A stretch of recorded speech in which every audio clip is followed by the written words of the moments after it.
Hello बच्चों, कैसे हो आप लोग? आशा करती हूँ सब ठीक होंगे। आइए आज आपका नया अध्याय त्रिभुज पढ़ना आरंभ करते हैं। इस पाठ में हम पढ़ेंगे समरूप आकृतियाँ किन्हें कहते हैं, त्रिभुजों की समरूपता, त्रिभुजों की समरूपता के लिए कसौटियाँ कौन कौन सी हैं, समरूप त्रिभुजों के क्षेत्रफल कैसे ज्ञात करते हैं एवं पाइथागोरस प्रमेय। तो बच्चों, आप त्रिभुजों और उनके अनेक गुणधर्मों से भली भांति परिचित हैं। आप त्रिभुजों की सर्वांग समता के बारे में विस्तृत रूप से अध्ययन कर चुके हैं।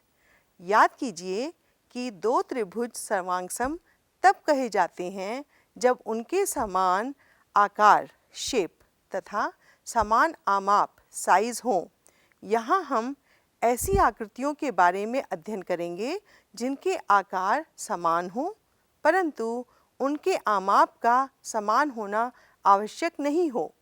दो आकृतियाँ जिनके समान आकार हों परंतु समान आमाप होना आवश्यक ना हो, समरूप आकृतियाँ सिमिलर फिगर्स कहलाती हैं। विशेष रूप से हम समरूप त्रिभुजों की चर्चा करेंगे। हम यह भी देखेंगे कि सभी सर्वांगसम आकृतियाँ समरूप होती हैं परंतु सभी समरूप आकृतियों का सर्वांगसम होना आवश्यक नहीं है।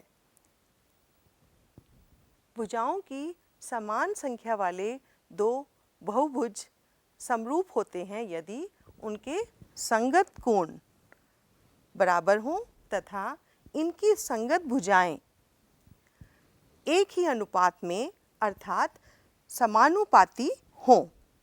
ठीक है बच्चों, आइए अब आपकी प्रश्नावली 6.1 हल करते हैं। कोष्ठकों में दिए शब्दों में से सही शब्दों का प्रयोग करते हुए रिक्त स्थानों को भरिए।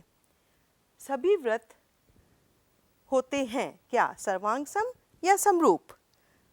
बिल्कुल सही, समरूप। क्यों? क्योंकि ये देखिए, हम एक वृत्त ये और दूसरा ये मान लेते हैं। अब देखिए ये दोनों समरूप हैं। सभी वर्ग क्या होते हैं, समरूप या सर्वांगसम? समरूप होते हैं।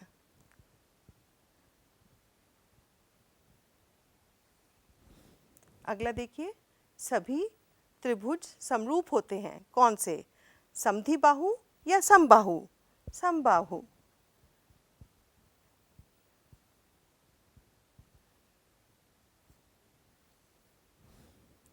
भुजाओं की समान वाले दो बहुभुज समरूप होते हैं यदि उनके संगत कोण बराबर हों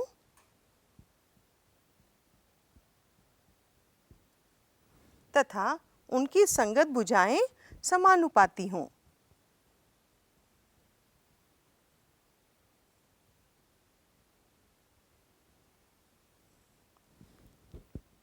ठीक है बच्चों, अगला प्रश्न करते हैं। निम्नलिखित युग्मों के दो भिन्न भिन्न उदाहरण दीजिए। समरूप आकृतियाँ, इसमें हम लेंगे दो समबाहु त्रिभुज 1 सेंटीमीटर और 2 सेंटीमीटर वाले। देखिए यहाँ पे एक हम ये ले लेते हैं और दूसरा त्रिभुज ये, इसमें 1 सेंटीमीटर और ये 2 सेंटीमीटर। ठीक है, तो ये समरूप आकृतियाँ हो गई। और दूसरा हम ले लेते हैं उदाहरण दो वर्ग 1 सेंटीमीटर और 2 सेंटीमीटर वाले। देखिए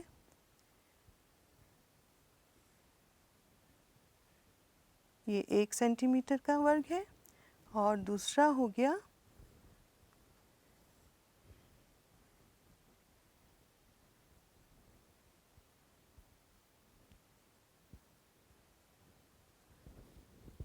ठीक है।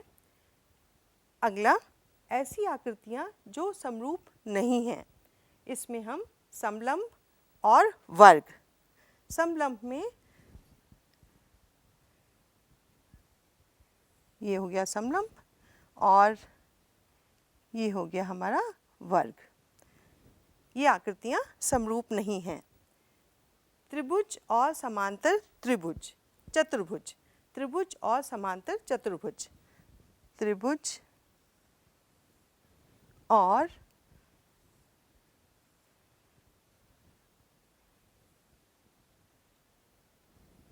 ये आपकी आकृतियाँ समरूप नहीं हैं। आशा करती हूँ समझ में आ गया होगा। आइए अगला प्रश्न करते हैं। बताइए कि निम्नलिखित चतुर्भुज समरूप हैं या नहीं। हमारे पास है PQRS और ये 1.5 1.5 जिसकी चारों लंबाई हैं, और यहाँ पर ABCD, AB है 3 सेंटीमीटर, BC 3 सेंटीमीटर, CD भी 3 है और DA भी 3 है। हम देख रहे हैं कि चतुर्भुज PQRS और ABCD समरूप नहीं है। जानते हो क्यों? जैसा कि उनकी भुजाएं अनुपातिक हैं, अर्थात ए संबंधित दो हैं, लेकिन उनके अनुरूप कोण समान नहीं हैं। यहाँ देखिए ये कोण सब समान नहीं हैं इनके, ये आपके सारे कोण 90 डिग्री के हैं। ठीक है बच्चों, चलिए अब हम देखते हैं त्रिभुजों की समरूपता। दो त्रिभुज समरूप होते हैं यदि उनके संगत कोण बराबर हों तथा उनकी संगत भुजाएं एक ही अनुपात में अर्थात समानुपाती हों। ध्यान दीजिए कि यदि दो त्रिभुजों के संगत कोण बराबर हों तो वे समान कोणिक त्रिभुज इक्विएंगुलर ट्रायंगल्स कहलाते हैं। एक प्रसिद्ध यूनानी गणितज्ञ थेल्स ने दो समान कोणिक त्रिभुजों से संबंधित एक महत्वपूर्ण तथ्य प्रतिपादित किया था। दो समान कोणिक त्रिभुजों में उनकी संगत भुजाओं का अनुपात सदैव समान रहता है। ऐसा विश्वास किया जाता है कि इसके लिए उन्होंने एक परिणाम का प्रयोग किया जिसे आधारभूत समानुपातिकता प्रमेय, थेल्स प्रमेय कहा जाता है। आइए हम देखते हैं थेल्स प्रमेय क्या कहती है। यदि किसी त्रिभुज की एक भुजा के समांतर अन्य दो भुजाओं को भिन्न भिन्न बिंदुओं पर परिच्छेद करने के लिए एक रेखा खींची जाए तो वे अन्य दो भुजाओं के ही अनुपात में विभाजित हो जाती हैं। यहाँ देखिए ये हमारे पास एक त्रिभुज है और DE और BC समांतर रेखाएं हैं। तो ये रेखा जब खींची जाती है दोनों रेखाओं को यहाँ पर भिन्न भिन्न D और E पे मिलाने के लिए, तो हमें मिलेगा AD बटा DB बराबर है AE बटा EC। इसका हम उपयोग करके आपकी प्रश्नावली को हल करेंगे। प्रश्नावली 6.2।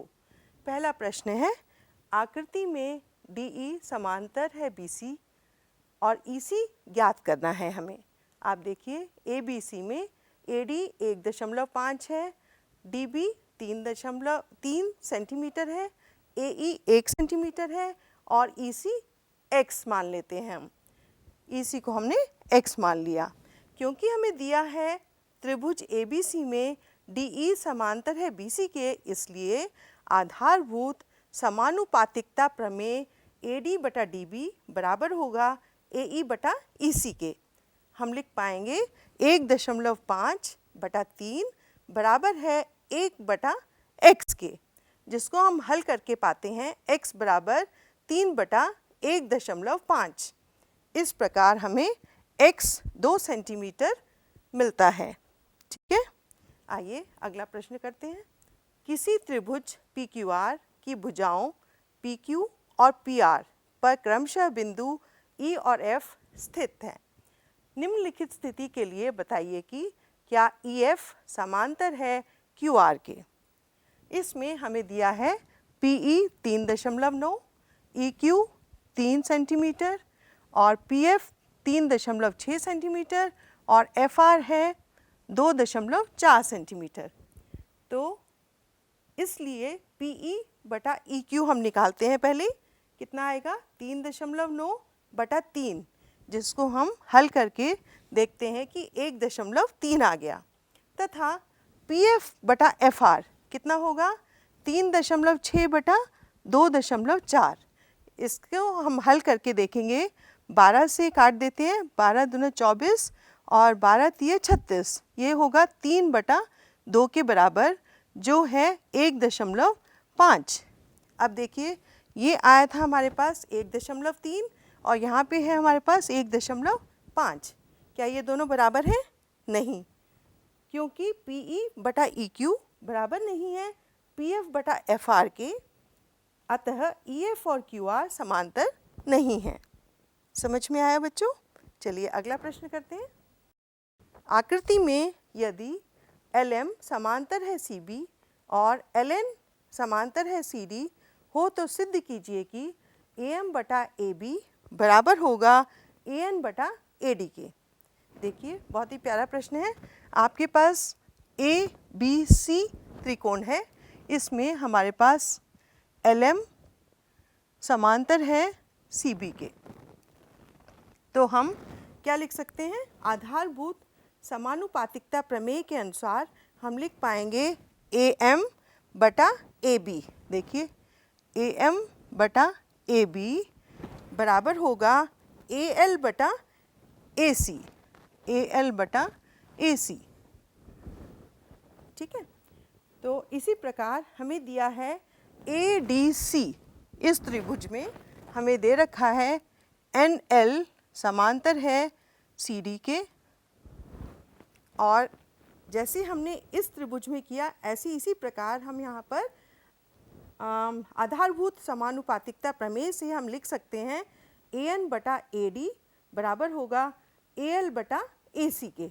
देखिए आकृति में DE समांतर है AC और DF समांतर है AE। सिद्ध कीजिए BF/FE बराबर है BE/EC। पहले हम आकृति बना लेते हैं।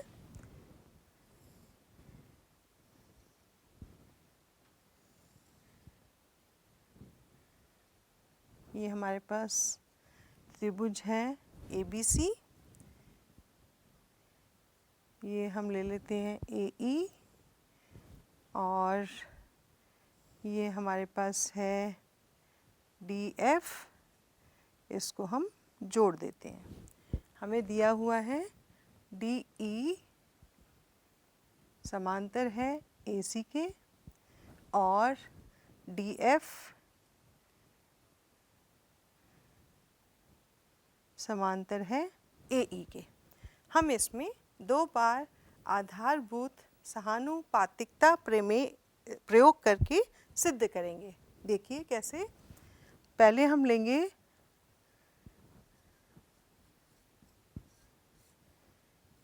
त्रिभुज ABE।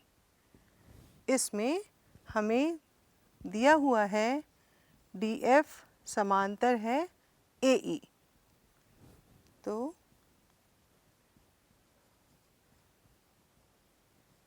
आधारभूत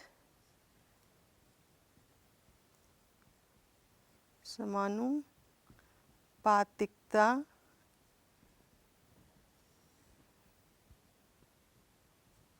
प्रमेय के अनुसार हम इसको लिख सकते हैं BD/DA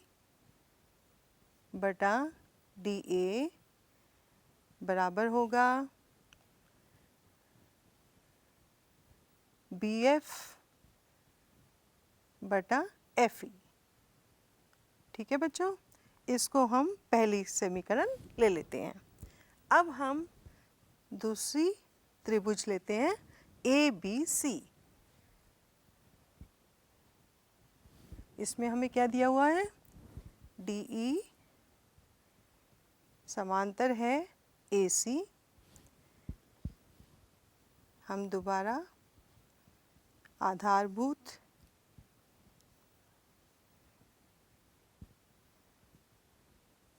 समानुपातिकता प्रमेय से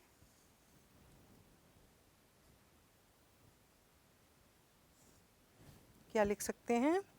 अब देखिए हमने ली ABC, इसमें DE समांतर है AC, तो BD/DA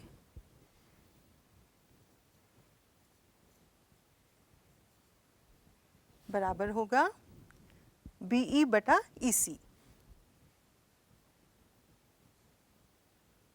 इसको हम ले लेते हैं समीकरण संख्या 2। अब ध्यान से देखिए, पहली और दूसरी समीकरण में हमें BD बटा DA बराबर है BF बटा FE और BD बटा DA बराबर है BE बटा EC। अब ध्यान से देखें कि क्या इन दोनों को हम बराबर लिख सकते हैं, क्योंकि इनका BD अपॉन DA कॉमन है। तो हम लिख पाएंगे BF बटा FE बराबर है BE बटा EC। इस तरीके से हमने सिद्ध किया कि BF बटा FE बराबर है BE बटा EC। समझ में आया बच्चों? चलिए अगला प्रश्न करते हैं। आकृति में DE समांतर है OQ और DF समांतर है OR। दर्शाइए कि EF समांतर है QR। पहले हम आकृति बना लेते हैं।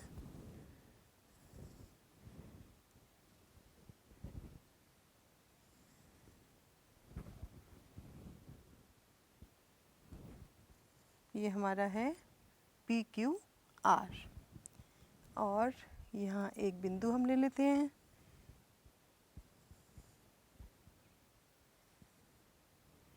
ये हमारा बिंदु O है और हमें ये भी दिया है,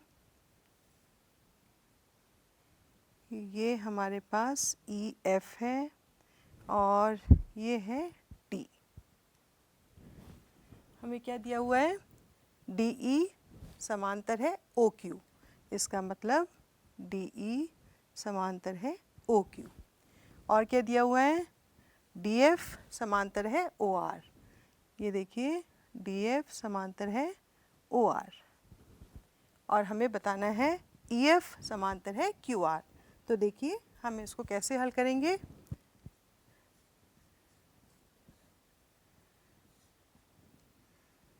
त्रिभुज POQ में हमें दिया हुआ है DE समांतर है OQ। तो बच्चों त्रिभुज POQ में हमें दिया हुआ है DE समांतर है OQ। तो आधारभूत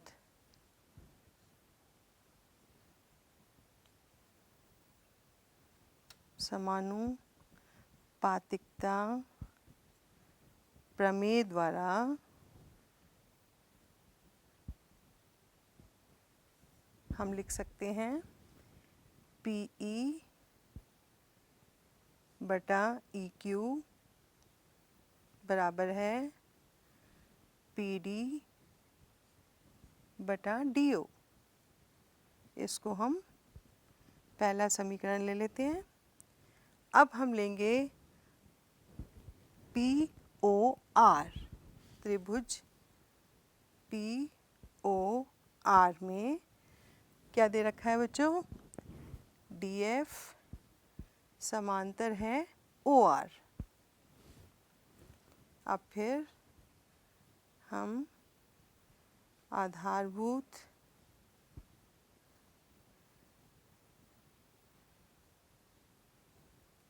समानुपातिकता प्रमेय द्वारा हम लिख पाएंगे PD बटा DO बराबर है PF बटा FR। ठीक है, इसको हम ले लेते हैं दूसरा समीकरण। अब ध्यान से देखिए, इसमें PE बटा EQ बराबर है PD बटा DO और PD बटा DO बराबर है PF बटा FR। इसका मतलब हम इन दोनों को बराबर दिखा सकते हैं। PE बटा EQ बराबर है PF बटा FR। अब हम कह सकते हैं कि जो रेखा EF है वो समांतर है QR के, क्योंकि PE बटा EQ बराबर है PF बटा FR के, इसलिए हम कह सकते हैं कि EF समांतर है QR के। तो समझ में आया बच्चों? अब हम अगला प्रश्न करते हैं। यहाँ पर AN बटा ND बराबर होगा AL बटा AC के। पहली और दूसरी समीकरण से हम ये लिख सकते हैं कि AM बटा AB बराबर होगा AN बटा AD के। समझ में आया बच्चों? चलिए अब हम गृह कार्य के लिए कुछ प्रश्न ले लेते हैं। बहुविकल्पीय प्रश्न। दिए हुए 4 विकल्पों में से सही उत्तर चुनिए। प्रश्न पहला, एक त्रिभुज ABC की भुजाओं AB और AC पर क्रमशः बिंदु D और E इस प्रकार स्थित हैं कि AD बराबर है 2 सेंटीमीटर, BD बराबर है 3 सेंटीमीटर, BC बराबर है 7.5 सेंटीमीटर और DE समांतर है BC के। तब DE की लंबाई सेंटीमीटर में क्या होगी? पहला ऑप्शन है 2.5, दूसरा ऑप्शन है 3, तीसरा है 5 और D है चौथा ऑप्शन 6। एक त्रिभुज DEF की भुजाओं DE और DF पर क्रमशः बिंदु P और Q इस प्रकार हैं कि DP बराबर है 5 सेंटीमीटर, DE बराबर है 15 सेंटीमीटर, DQ बराबर है 6 सेंटीमीटर और QF बराबर है 18 सेंटीमीटर। क्या PQ समांतर है EF के? अपने उत्तर के लिए कारण दीजिए। प्रश्न संख्या 3, त्रिभुज DEF और त्रिभुज RPQ समरूप हैं दिया है। क्या कहना सत्य है कि कोण D बराबर है कोण R के और कोण F बराबर है कोण P के? अगर है तो क्यों? प्रश्न 4, त्रिभुजों PQR और MST में कोण P बराबर है 55 डिग्री, कोण Q बराबर है 25 डिग्री, कोण M बराबर है 100 डिग्री और कोण S बराबर है 25 डिग्री। क्या त्रिभुज QPR और त्रिभुज TSM समरूप हैं? अगर हैं तो क्यों? तो आइए अब हम सारांश देख लेते हैं, हमने इस पाठ में क्या क्या पढ़ा। त्रिभुजों की समरूपता। हमने देखा कि दो त्रिभुज समरूप होते हैं यदि उनके संगत कोण बराबर हों तथा उनकी संगत भुजाएं एक ही अनुपात में अर्थात समानुपाती हों। हमने ये भी पढ़ा आधारभूत समानुपातिकता प्रमेय किसे कहते हैं। ये हमें क्या सिखाती है? यदि किसी त्रिभुज की एक भुजा के समांतर अन्य दो भुजाओं को भिन्न भिन्न बिंदुओं पर प्रतिच्छेद करने के लिए एक रेखा खींची जाए तो वे अन्य दो भुजाएं एक ही अनुपात में विभाजित हो जाती हैं। तो बच्चों, आशा करती हूँ आपको आज का पाठ समझ में आया होगा। खूब अभ्यास कीजिए, सरल हो जाएगा गणित आपके लिए। धन्यवाद।